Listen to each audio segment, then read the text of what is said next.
പോയി. പക്ഷെ ഒരു വാക്ക് പോലും എനിക്ക് സംസാരിക്കാൻ പറ്റിയില്ല. അവൾ പോകുന്നിടത്തെല്ലാം ഞാൻ പോയി. പക്ഷെ ആ പൂരത്തിന് ശേഷം ഞാൻ അവളെ ഒരു സ്ഥലത്ത് വെച്ചും കണ്ടിട്ടില്ല.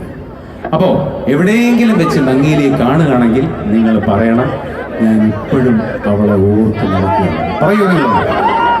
പറയണം കേട്ടോ. നമുക്ക് എല്ലാവർക്കും കൂടെ ചേർന്ന് നങ്ങേലി ഒന്ന് വിളിച്ചാലോ? റെഡിയല്ലേ? കയ്യടി ഇല്ലെങ്കിൽ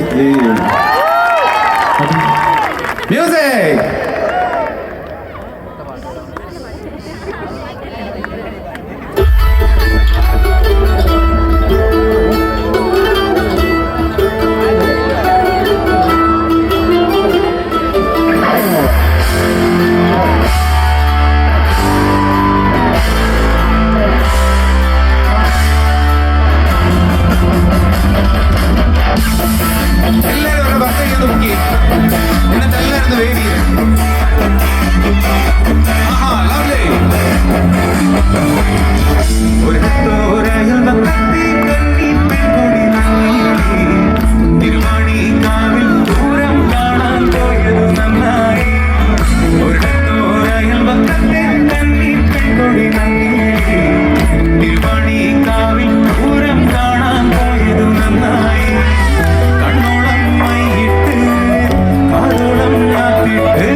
Nirvani